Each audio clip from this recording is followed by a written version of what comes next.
Maar die Here gebruik hom met woord en hy stuur hom rond om boodskappe te bring en hy is 'n lig daar buite vir die evangelie van Jesus Christus. En dit is ons voorreg om dan vanoggend vir jou en Antia en die kinders welkom te heet en mag die Here jou ryklik seën met die woord wat hy vir jou gegee het op jou hart, Rupert, en mag jy ryklik geseën wees.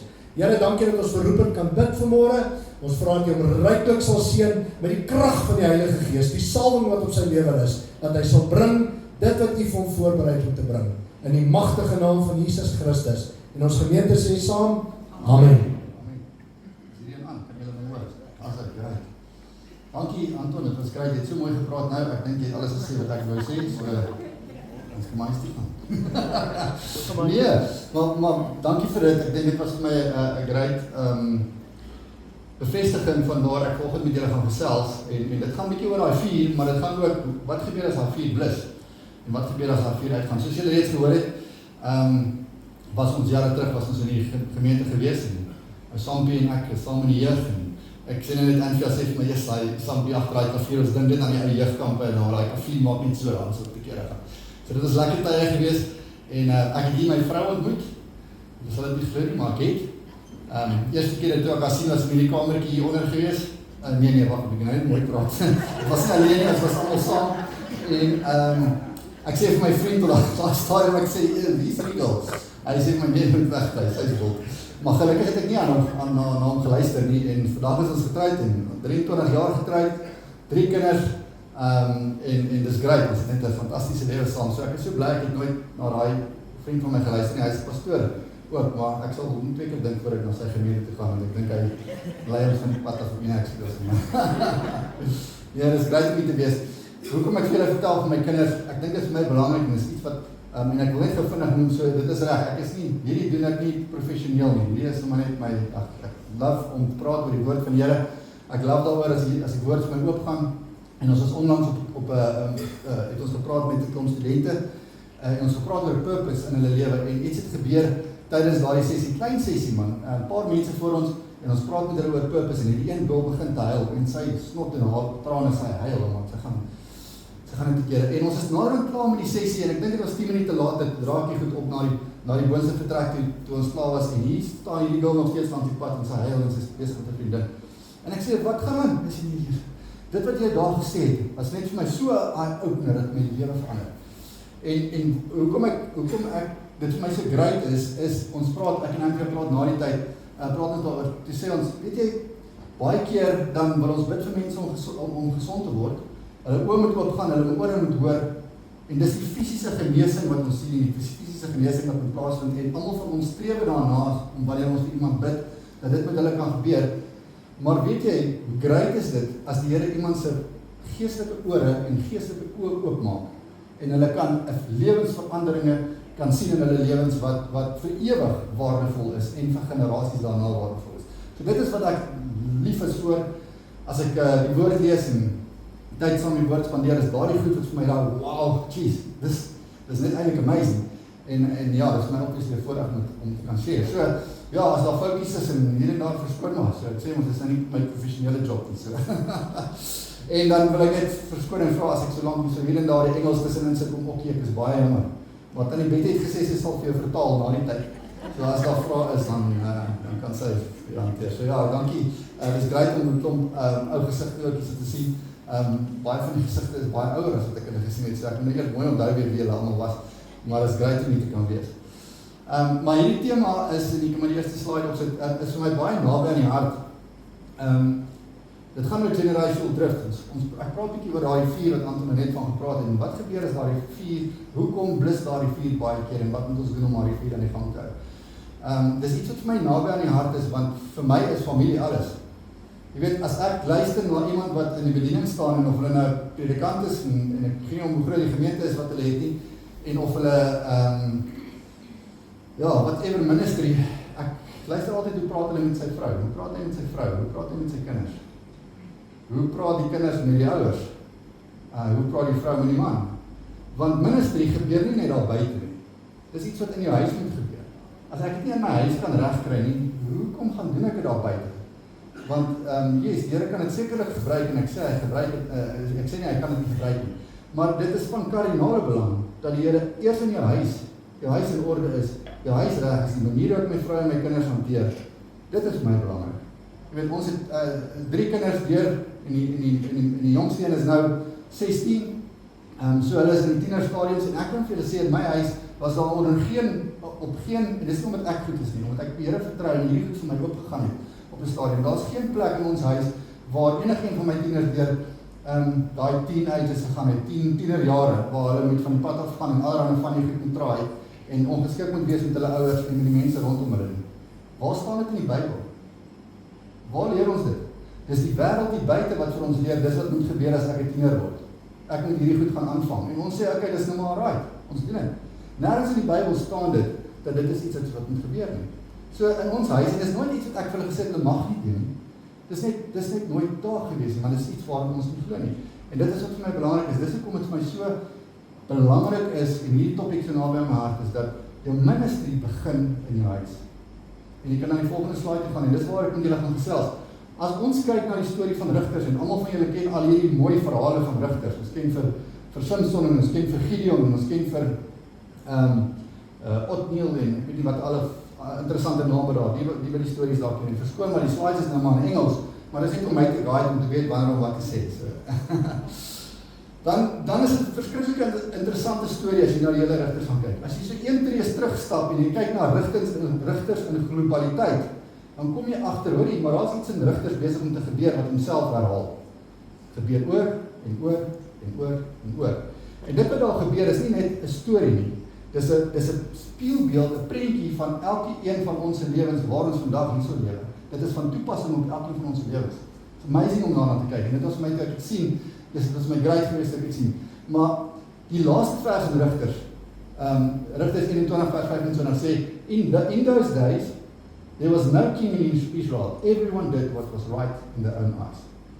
Elke ou doen wat hom reg was in sy eie oë. So hy het net gedoen wat hy wil. Daar was nie 'n koning nie, so hy kon net doen wat hy wil, hy het gegaan en hy het gaan aanpak, en hy het nie 'n saak gehad met enigiemand rondom ons. En dit was die probleem van Rigters geweest, daar was nie 'n koning nie. Nou vandag weet ons het 'n koning. En daar's 'n spesifieke rede hoekom die vers sê, maar daar was nie 'n koning nie. Want dit klink soos 'n utopia, wanneer ek kan doen wat ek wil, is dit nie so nie? Is dit nie maar waarna die wêreld almal streef? Hoor jy, ek het vryheid nodig, ek wil doen wat ek wil, ek wil nie na daai reëls luister nie, ek wil nie dit, ek wil nie dat nie. Maar Rigter sê vir ons, die feit dat hulle in daardie environment geoperate het hulle gevange geneem, en hulle kon nie en dit is die ding wat hulle ondergang beteken. Jy kan na die volgende slide toe gaan. So, 'n koningskap in ons lewens is bitter belangrik, en ek gaan nou weer by die koningskap uitgaan. Maar ons sien hierdie cycle, the judges cycle, wat ons dit kan noem, wat gebeur in Rigters. So jy het hierdie volk wat uitkom uit, hulle is nou net hierdie Rooi See. It's amazing, hè? Hierdie Rooi See getrek, die Here gaan vooruit met hulle in 'n vuurkolom en 'n wolkkolom. Ons sien hierdie miracles wat gebeur, water wat uit klippe uitkom, Jordaanrivier wat oopgaan, manna elke oggend kwartels om te eet. Dit is absolute wonderwerke wat hierdie aansien. Een na die ander. Hulle gaan deur die Jordaanrivier en hulle gaan met 'n wonderbaarlike manier gaan hulle in Kanaan en op die einde van die dag in die besit die beloofde land. Maar wat gebeur met hulle daarna? Die Here sê vir hulle, maak hierdie Kanaaniete dood. Almal van hulle verwoes hulle idols. Alles. Wat doen hulle? Luister hulle? Nee, hulle luister nie. Hulle gaan en hulle los hulle het van hulle doodgemaak, maar hulle het van hulle gelos. Hulle het nie al hulle idols verwoes nie. Van die idols het hulle gehou. En oor tyd was dit vir hulle gemaklik geweest, okay, maar hier's ons, daar's julle. Ons kom bietjie nader aan julle. Okay, ons verstaan wat julle doen, ons sien wat julle doen. Oor tyd begin hulle in mekaar ingaan, in mekaar inleef en met compromise, sonder dat jy dit agterkom, is jy een oomblik hier en die volgende oomblik is jy hier. En dis nie iets wat jy doelbewus beplan het. Maar dis wat gebeur in Rigters. Ons sien hierdie Rigters gaan in hierdie situasie in waar hulle onderdruk word nader aan deur hierdie volk. Hulle is in 'n terrible situasie. En hulle kom op 'n plek waar hulle sê ons kan nie meer nie en hulle roep uit na God. En weet julle hoe amazing is God? Elke keer as jy hierdie cycle in Rigters gaan laat raak, ek dink as 8 of 9 Rigters wat hierdie cycle homself heeltyd herhaal, dan kom God in sy amazingness en hy red hulle uit daardie situasie uit. Hy sê okay, ek gaan vir julle Rigters stuur. Wie's 'n Rigter?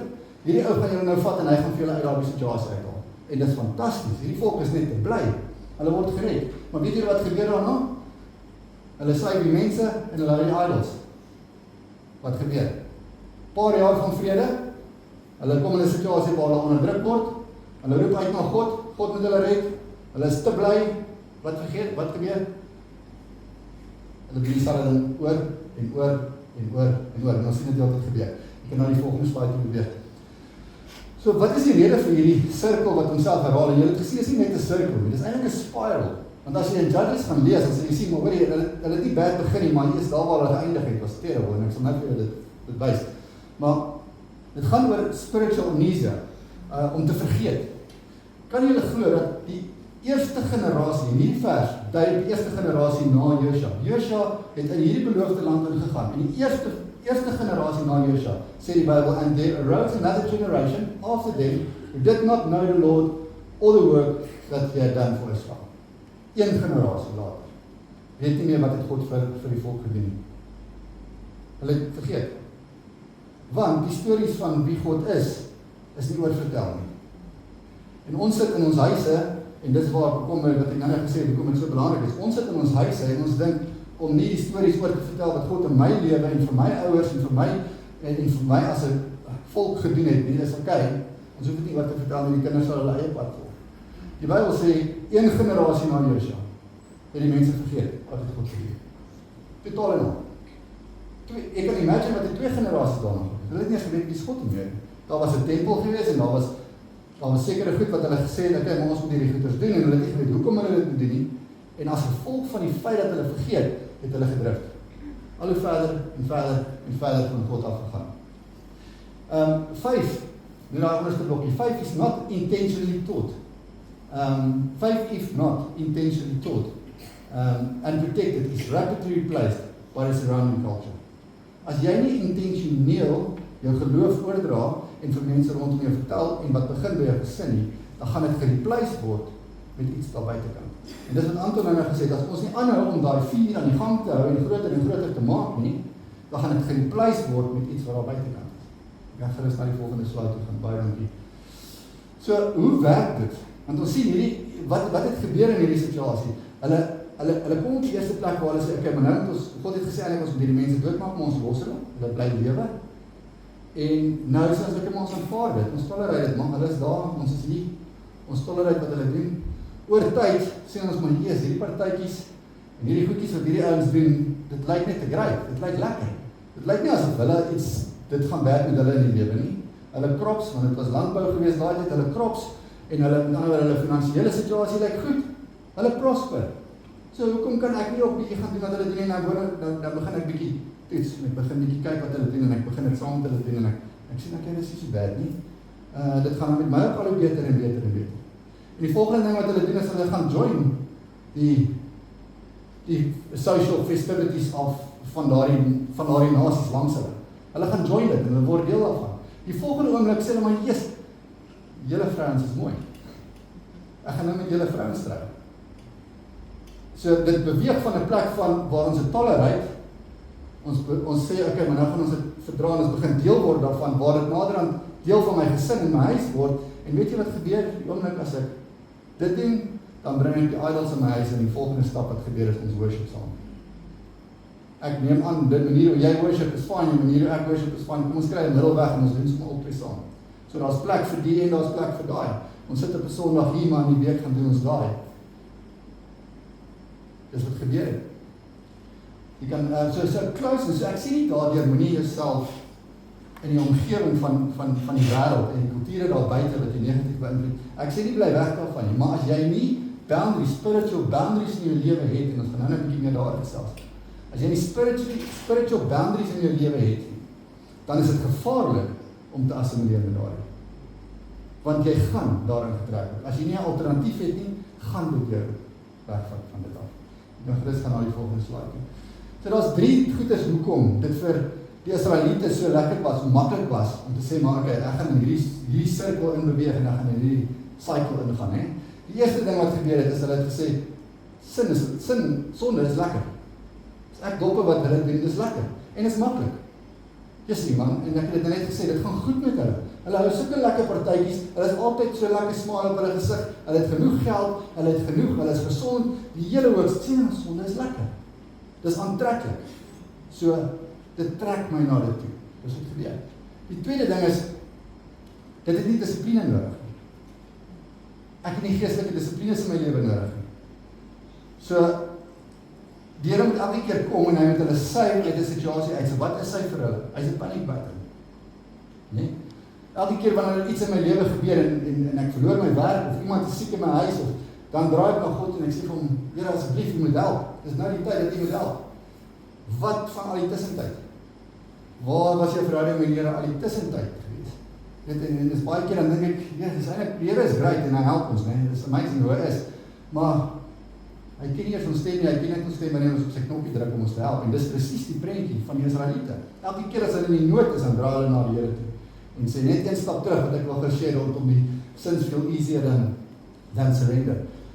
My dogter was so terug, was sy by 'n golfdag gewees in Douglas en sy drink nie en hulle het hierdie gesprek op pad terug, sy na Basel. En hulle sê vir haar, weet jy moet dit doen om besigheid te kan kry. As jy in hierdie veld wil operate, is dit wat jy moet doen. Jy moet so operate. Sy sê vir hulle, is profound wat sy vir hulle sê, sy sê, weet julle wat ek nie verstaan nie, is my ma en my pa is altyd in die corporate omgewing. Hulle is net so suksesvol, ook in sales, en hulle doen al en hulle het dit nog nooit gedoen, en hulle is suksesvol. Jy sien, as 'n prentjie wat die wêreld vir ons wil skep, en sê, maar jy moet so operate om suksesvol te kan wees. Jy moet hierdie kan doen om suksesvol te kan wees. En as dit nie align is met die woord van die Here nie, dan gaan dit vir jou moeilikheid bring. En dis wat gebeur. So sy is vanity gehad om dit vir hulle te sê, ek vra vir haar en toe, wat sê hulle daar? Ek sê, nee, dit moet net stil gebeur. Want dit is die waarheid. Jy weet, as ons nie geweet het wat die woord van die Here is en wat die woord van die Here in ons lewens is, het sy daar gesê, okay, ek verstaan, okay, next time. Maar, omdat sy weet wat die woord van die Here sê, en wat die woord van die Here doen, het kon sy staande bly. Deliverance of out the substance, ek kies net enetjie terug na daar. Die laaste pilaar wat daar is ons gepraat oor repentance en ons gepraat oor deliverance without discipline. So dissipline is vir my belangrik. Want wanneer ek nie hierdie dissipline het nie, wat Anton vroeër gesê het, as ek nie aanhou met my gebedslewe, my tyd saam met die Here, om daai ding aan die gang te hou nie, dan gaan hy dood, en hy gaan verbyder word. Okay, so dankie, jy kan gerus gaan na die volgende slide. So, if a home does not disciple intentionally, it will resist nothing and absorb everything. As jy nie intentioneel jou huis vertel van die Here, jou huis, jou naaste, die mense rondom jou vertel van die Here nie, gaan dit absorb word deur iets anders. Die kultuur daar buite wag vir ons om dit oor te vat en vir ons ander stories te vertel. As ons nie intentioneel gaan share wat die Here in ons lewens en saam met ons en ons experience met die Here doen. Jy sien, as iemand wat van 'n ander land afkom, hulle praat 'n ander taal. Nou immigreer hulle hier na Suid-Afrika, toe sê hulle maar hulle praat Duits. Hulle kom hier na Suid-Afrika toe. As hulle in Suid-Afrika kom en hulle begin Engels praat en hulle begin Afrikaans praat, en hulle hou op om Duits te praat in hulle huis. Hulle stry nie meer met mekaar in Duits nie, hulle bid nie meer saam om etenstafel in Duits nie. Wat gaan gebeur met die kinders en hulle fluency om hulle oorspronklike taal te praat? Hulle gaan dit verloor. Hulle gaan oor tyd kan hulle nie meer fluent wees nie, want dit word nie intentioneel in die huis beoefen en aangehou nie. En dit is presies dieselfde wat gebeur het met die Israeliete. Hulle het hulle fluency van hulle vyf in God het hulle verloor, omdat daar geen intentionaliteit was en hierdie ding homself kon herhaal nie. Dankie, jy kan aangaan na die volgende slide. So ons sien hierdie spiral wat besig is om af te gaan en afdraande te beweeg al die pad, deur die boek van Rigters. Julle nog nie Rigters deurgelees het van voor na agter nie, kan doen dit gerus. Dis 'n amazing storie, maar ek gaan net so 'n paar highlight, né? Die eerste een wat ons na kyk is Otniel.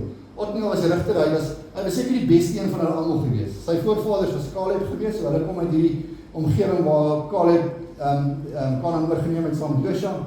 So daar was 'n baie solid foundation gewees en ons sien met Otniel dat hy die oorlog gevoer, hy het gewen en daar was omtrent 40 jaar vrede gewees nadat Otniel gewen het.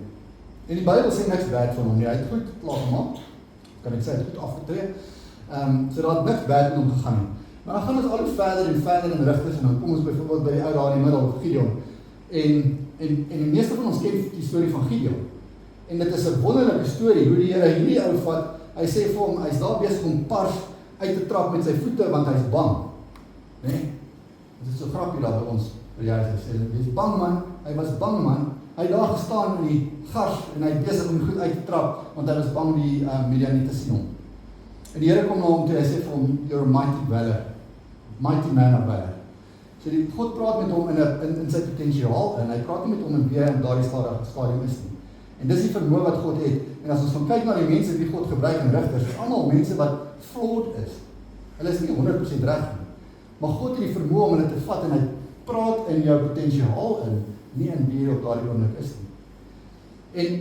En die storie, hy gaan met 30,000 mense om hierdie oorlog te voer, en ons ken die storie. God sê vir hom, nou, bring hulle af, maar 300 mense. En hy gee nie vir hulle ordentlike wapens nie. Hy gee vir hulle potte en panne en goeder geraas. En hulle gaan staan rondom daardie muur en hulle begin geraas maak en die mense, die vyand draai teen hulle self en hulle verloor die oorlog. Die vyand verloor die oorlog, hulle wen die oorlog met 300 mense. Ons dink is 'n fantastiese storie. Maar het jy die laaste vers gelees wat gaan oor Gideon? It's amazing. Gideon gaan terug en hy gaan maak afgod. Nadat hierdie so pas met hom gebeur het. En wat hier belangrik is om te weet, is eerlikheid, ons is partykeer so in die teenwoordigheid van die Here en dit vryskel ons nie om te gaan droogmaak op die einde van die dag nie. As jy nie consistently intentioneel met die Here operate nie, dan kyk jy na Gideon se lewe en sê, maar Jesus het deur al hierdie goed gekom. En omdat daar nie intentionaliteit op die einde van die dag was, het gemaak 'n afgod. En die Bybel sê, daardie afgod was 'n sneer vir hom en sy familie gewees. Het geval as gevolg van dit. So, 'n fantastiese storie, Gideon, ons hoor altyd net die mooi gedeelte van Gideon. Ons lees altyd daai versie mis in die einde, wat sê, maar Gideon het geëindig deur 'n afgod te maak. En hy val terug, die volk val terug in daardie spiral en daardie sirkel. Die mees bekende is een seker in Rigters, is Samson. Ek dink jy was 'n domste grond, regtig.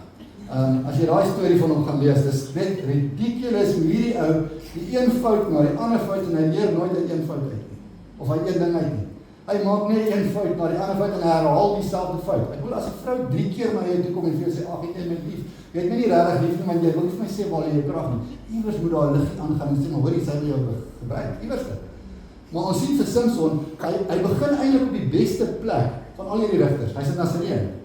Die Here sê vir hom, jy moet jouself aan een kant hou en jy mag nie wyn drink nie, jy mag nie niks met druiwe te doen nie, so jy mag nie rosantjies eet nie, jy mag nie druiwe eet nie, jy mag nie wyn drink nie. Dit is 'n beeld van die social festivity, social economic, die pret en plesier van die sosiale omgewing, jy moet jou weerhou daarvan. Die Here sê vir hom, jy moenie jou hare sny nie. Dit gaan oor, daar's 'n spesifieke beeld, as hulle jou sien, moet jy anders lyk. Daar's 'n spesifieke beeld wat saam met jou moet gaan. En die derde is, jy mag nie aan dooie diere of mense raak nie. Dit is die opdrag wat aan hom gegee word. Maar as jy Samson gaan lees, daardie ou het seker nêrens in daai boek, behalwe die oomblik wat hy daar tussen die twee pilare gaan staan is met sy oë wat uitgeskalk is, het hy met die Here gepraat nie. Nie een keer deur daai boek nie. Daar aan die einde, druk hy op die knoppie van die Here en sê, asseblief, gee my nog net een keer krag. En jy kan na die volgende slide toe gaan, as jy gaan kyk, na al drie daardie wels wat Samson moes gehad het. Hy het die partytjies van die Filistyne was vir hom aantreklik. Hy het hulle self gereël en hulle self gehou. So groot was dit vir hom gewees. So julle seuns en girls wat weet van stoetpol, daar was stoetpol gewees al daai tyd. Padspol was ook al daar gewees. Samson het hulle almal aangestel en hy het hulle almal begin.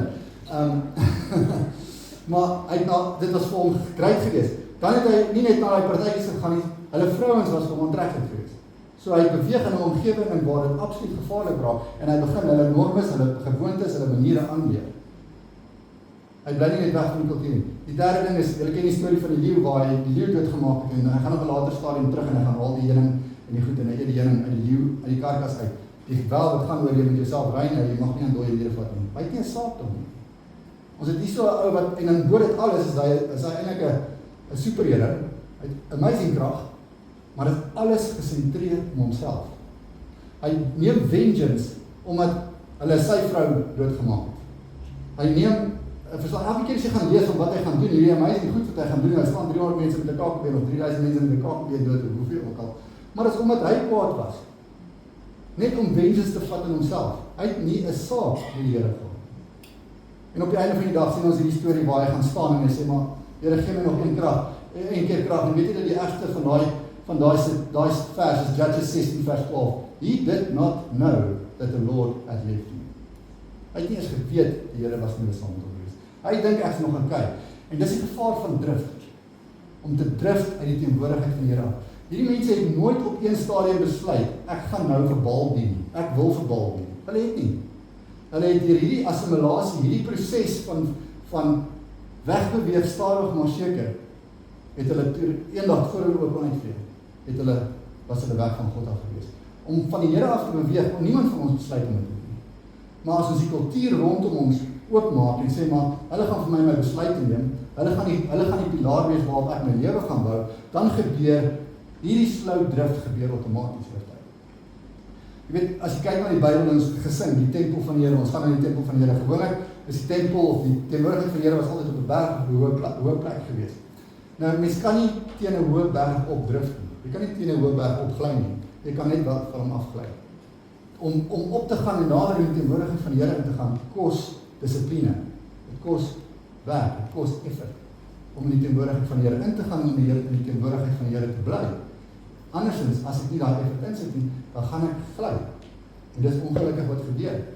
Jy kan na die volgende gaan. So ons kyk na hierdie judges en ons sien die probleem wat hulle het is, daar was wel leierskap. Hierdie rigters was soos warlords gewees, hulle het die oorlog gewen, maar daar was nooit 'n stadium dat een van hulle getransform het in kingship, en iemand wat hulle koning van hulle hart begin word. Hulle was gered en dan val hulle terug en val hulle weg. Dan word hulle weer gered en val hulle terug en val hulle weg, omdat hulle heeltyd vergeet en hulle dra nie oor wat het God in hulle lewens gedoen nie, hulle hou dit nie aan die gang nie. En dan, hulle het nooit gekom op 'n plek van surrender en sê, okay, maar ek gaan in my hart en my lewe vir die Here surrender, gee, 100%. Het gaan nie meer gaan rondom hierdie op en af nie, dit gaan oor elke liewe dag. Hoe gaan ek dit doen? So dit lei net, weet, om sonder hierdie koning van jou hart situasie te kan wees, lei dat jy net weer gaan terugval in hierdie routines en hierdie maniere van die verlede. Jy kan maar aangaan op die volgende slide. So weet almal wat is die verskil tussen 'n termostaat en 'n termometer? Nou 'n termometer is iets wat jy gebruik om 'n temperatuur te meet, is ek reg? So jy sit hom in 'n kamer neer en hy sê vir jou hoe warm is dit. As die kamer warmer word, dan tel sy temperatuur op en hy sê okay, nou beweeg ons van 20 en na 5, ons is nou 25. Of as hy kouer word, dan word hy minder en hy sê okay, ons is nou 10 en jy gaan 'n vrek van die koue. So dis wat 'n termometer doen. Het die termometer invloed op die kamertemperatuur? Hy sê net vir jou wat is die kamertemperatuur. Hy het geen invloed nie. En dit was Simpson geweest. Ons gaan nou verder aan kyk. Wat is 'n termometer? Ag, 'n termostaat. 'n Termostaat is iets wat jy in 'n geyser sit of in 'n airconditioner sit of wat doen 'n termostaat? Hy check op wat is die kamertemperatuur. Maar as die kamertemperatuur by 'n sekere plek kom, wat doen hy? Hy sit hierdie ding aan of af. En hy verander, as ons kyk na 'n aircon, hy verander die temperatuur in die kamer. Hy het 'n invloed op die kamertemperatuur. En daar's twee groot voorbeelde van hierdie storie van 5. Die een is culture shaping 5. Dis wanneer ek die temperatuur van die room kan meet, maar hulle beïnvloed my. Ek is nie die een wat dit beïnvloed nie. En dit is tipies Simpson. Hy het geen beheer gehad nie, hy het geen dissipline gehad nie, hy het geen commitment gehad om elke dag saam met die Here op pad te stap nie. Al was dit sy veronderstelling, hy was 'n Nasareën van die begin af. Hy moes anders gelyk het van die begin af. En hy het nooit anders gelyk as die res van die mense rondom hom. Of is ek 'n 5 shaping culture omstandighede, waar my 5 culture shape. So ek laat nie toe dat die temperatuur van die kamer my beïnvloed nie, ek beïnvloed die kamertemperatuur. Nou, jy kan na die volgende slide toe gaan. Groot voorbeeld daarvan is Daniel. So 'n bietjie buite rigters. Maar as jy gaan kyk en ons het 'n paar storie van Simpson. Simpson is 'n tipiese termostaat, termometer persoon. Dit wat rondom hom gebeur, vat hy aan en dit beïnvloed sy lewe en hy verander rondom dit. Maar as jy gaan kyk na Daniel was jonk. Daniel was seker, ek weet nie, tussen 12 en 16 toe hulle in ballingskap geneem is en saam met die Midianiete moes trek na die land toe waar hulle was, na die land toe wat hulle moes gaan. Hulle het geloop soontoe. Hy was jonk geweest. Weet julle wat, hy was in 'n situasie geweest waar hierdie culture anders was. Alles was anders rondom my culture. Nie soos Simpson waar hy sy culture gehad het en dan gaan hy na die ander cultures toe en gaan soek hulle manier van dinge doen en dit raak vir hom meer belangrik en meer nice. Daniel was in 'n totaal in hierdie culture gewees. Hy was gevange geneem in hierdie culture. Hy moes daar operate. Maar die Bybel sê vir ons, hy het in geen omstandighede het hy geconvert of het hy verander om te wees soos wat hy is nie. Inteendeel, hulle het probeer om hom te sê, ons gaan jou naam verander want ons wil jou indoctrineer om soos ons te wees. Ons wil meer van ons mense maak. En ons gaan die beste van hierdie jong mense vat en ons gaan hulle shape om vir ons soldate te maak. En Daniel, jy en jou vriende gaan van hulle wees. Almal van hulle se name is verander. Nie net om te verander nie, hulle wou hulle indoctrineer om daardie kultuur se maniere aan te leer. Maar Daniel sê vir hulle, nou wys, ek weet wat vir my belangrik is. Hierdie kos wat julle gemaak het, is julle na julle afgode toe geoffer. Ek sê nou wys, ek gaan nie daaraan raak. As jy gaan lees dat Daniel in die Luka gegooi is, toe sê die Bybel, toe Daniel hoor dat hulle mag nie bid nie, wat gaan doen hy? Soos oudere gewoonte het Daniel gaan bid. Jy sien, dis nie net wanneer Simpson in hierdie situasie staan en hy is in die krisis, dat hy sê, okay, maar nou gaan ek roep op die Here om my te help uit hierdie situasie uit. Daniel het soos oudere gewoonte op sy knieë elke liewe dag gegaan en met die Here gepraat. Daar was substance, daar was value, daar was iets binne in Daniel wat anders te was as wat daar in Simpson was. En op die einde van die dag ken ons die verskil tussen die stories.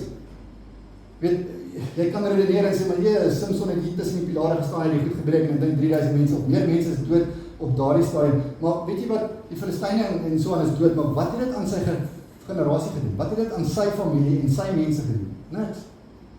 Hy het wel Filistyne doodgemaak, die kruitkom van hulle doodgemaak. Maar weet jy wat het Daniel gedoen? Toe die koning vir Daniel uit daardie Luka uithaal, toe gee die koning opdrag, hy maak hom tweede bevel en hy gee opdrag aan die hele volk om te sê, julle erken Daniel se God as God. Now that's a faith shaping culture, in plaas van 'n culture shaping faith. En dis amazing. Net so vinnig, dink ek, ek oor hierdie goed is dink ek, dis ongelooflik om te dink aan daai leeu's in die Luka. Kyk, hulle was ook gelowig, jy weet. Hulle moes wees, want die Here het vir hulle gesê, luister, hier gaan nou iemand inkom en julle moet nie eet nie. En wat gewoonlik gebeur is, hulle verhonger hulle mos nou voor die tyd, so hulle hou van hulle kos weg, so die oomblik as daar iemand in daai leeukuil inval, dan vermors hulle eet onmiddellik. Maar die Here sê vir daai leeu's, nee, julle mag nie eet nie. So leeu's kan gelowig wees, julle. En hulle het nie verstaan hoekom nie, soos ons op baie keer nie verstaan hoekom die Here vir ons seker het gesê nie. Maar weet julle wat gebeur toe hulle vir Daniël uithaal? Toe sê die koning, almal van julle wat hierdie ding teen Daniël gedoen het, julle en julle vrouens en julle kinders gaan in die leeukuil. Weet julle wat doen daai leeu's? Dis 'n amazing ervaring vir hulle. Toe besef hulle, okay nee, ons moes net wag. Dankie tog ons was gehoorsaam. En kyk hierdie feesmaal wat nou vir ons gegee word. It's amazing. So, geweldige leeu's. Dankie, ek kan na die volgende slide toe gaan. So 5 shaping culture versus a culture shaping 5.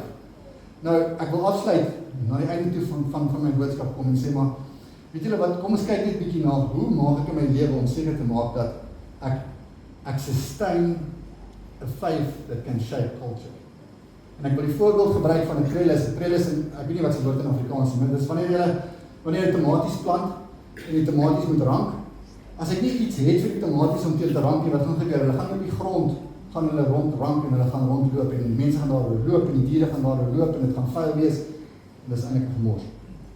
Maar die oomblik wat ek vir hom 'n trellis gee, is hierdie hout goedjies wat jy teen hom sit en dan begin hy teen dit uitrank en begin teen dit uitloop. Dan het hy rigting. Dan het hy plek om na te gaan. En ek wil net vandag afsluit met bietjie rigting rondom 5 shaping culture, culture shaping 5. Wanneer ek my 5 wil belangriker maak as die culture rondom my. Wat kan ek in plek sit? En daar's 4 bene wat ek gaan, jy kan na die volgende, gaan sommer 2 slides aan, is fyn. Jy kan nog eenetjie aangaan. So, dis hierdie 4 goed wat jy as principle in jou life in jou lewe kan maak. En my uitdaging of my beroep aan elkeen van julle is om te gaan sit wanneer jy tyd het na vandag. Wanneer jy kan sê, Here, okay, maar hoe kan ek hierdie goed in my lewe toepas? Wanneer dit as dit nie in jou lewe toegepas word noodwendig. Maar die eerste een is upward, tweede een is inward, die derde een is outward en upward, inward, outward en downward. Okay, so opwaarts, dit gaan oor my verhouding met die Here. Dit gaan oor waarna kyk ek eerste as ek wakker word. So nice ding wat sê scripture before screen. Scripture before screen, dink daaroor. Wat doen ons almal as ons wakker word? Eerste ding is ons foon. Kyk wat sê die nuus, wat sê die markte, wat sê die sosiale media rondom ons. Weet julle wat is dit? Dis culture shaping 5. Want ek begin met my dag, wat is die kultuur rondom my?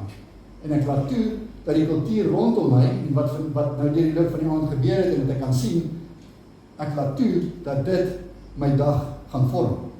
So ek is nie by 'n 5 shaping culture nie, ek is by 'n culture shaping 5. So die eerste ding wat jy doen, 15 minute. Lees die Bybel, praat met die Here, spandeer daai tyd nie.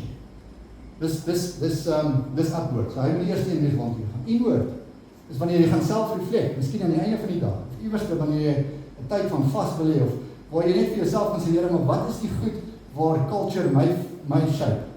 Wat is die goed wat ek in my lewe moet verander, dat culture my nie kan shape nie? Waar is ek nie reg? En om te sê, maar ek kyk bietjie dieper in myself, en ek spandeer tyd saam met die Here om te sê, maar waar is die goed wat ek moet verander? En dan, wanneer hy vir my wys, dan obviously gehoorsaam te wees om dit te verander. Want baie keer wat gebeur is, hy wys vir ons goed, maar ons aksie dit nie noodwendig. Dit help ons nie. Ons moet aksie wat hy vir ons sê. Outward is loos ek met die mense rondom my. En ek het daarmee begin te sê, maar die outward gedeelte is, hoe praat ek met my familie? Hoe is ek by die werk? Hoe ervaar die mense by die werk my? Kan hulle die lig en die sout wat ek veronderstel is om te wees, waar culture shaping 5, of is my manier van dinge doen, maar net soos wat die res van die werk en soos my baas hulle dit van my vereis. Ek het by 'n plek gewerk, het ek terug. 'n totale toksiese omgewing. En toe hulle my aanstel in daardie posisie, sê hulle, man, ons soek iets anders, ons soek 'n bietjie aan my kultuur na die mense toe, maar toe later uitvind toe, wat hulle wil hê is, hulle wil net wat hulle moet doen, afforceer na onder toe, jy met 'n militaristiese, micro-tipe van bestuurstyl hê, jy moet almal uittrap en almal is wat in die moeilikheid. En ek het sê, dis nie my kultuur nie. Dis nie wie ek is nie, ek kan nie so operate nie. So gaan ek toelaat dat ek in daardie omstandighede, want die basis sê, dis hoe ek my personeel moet hanteer, lelik en sleg, maar die Bybel sê, dis hoe ek my personeel hanteer. En sê, okay, maar wat wil ek kies? So dit is daai antwoord. So om te sê, maar ek is die lig, ek is die sout, en ek moet dit so oordra na die mense toe met wie ek elke dag te doen het. En downward is net daar die tema van rest, om te sê maar, ek strive nie in die teenwoordigheid van die Here nie, ek strive nie, ek kan rus in die teenwoordigheid van die Here, want hy doen dit vir my. Is amazing dat hierdie ding doen, net om net te gaan slaap, beteken ek is nie in beheer nie. God is in beheer. En hoeveel, wat ook al jy wil doen om te sê, maar ek is in beheer, die feit dat jy moet gaan slaap, sê jy is nie. Want jy moet 'n sekere deel van jou dag net oorlaat en sê, Here, in daai stadium, in daai tyd van my dag, moet daar nou maar wat gebeur, want ek moet nou slaap. En dit is my so mooi voorbeeld om te sê, maar selfs hoe hard jy ook al probeer in beheer van jou eie lewe te wees, God bly in beheer. En om net bietjie terug te kan staan en te sê, okay, ek lewe in die rus van die Here. Ek strive in die hele tyd. Die laaste slide, ek wil sê, so the space will be full. En dis waarmee ek wil afsluit vandag. Sê, if you are not actively filling the space in your home with an intentional legacy of conviction, the culture is more than happy to fill it for you. As jy nie intentioneel dit in jou huis gaan doen nie, die culture rondom ons, dit waar ons kinders blootstelling het vandag op sosiale media, op al die platforms waar, dis alles culture shaping 5. En die culture is more than happy to do as ons dit nie self doen. Baie dankie, waardeer dit, dis my storie.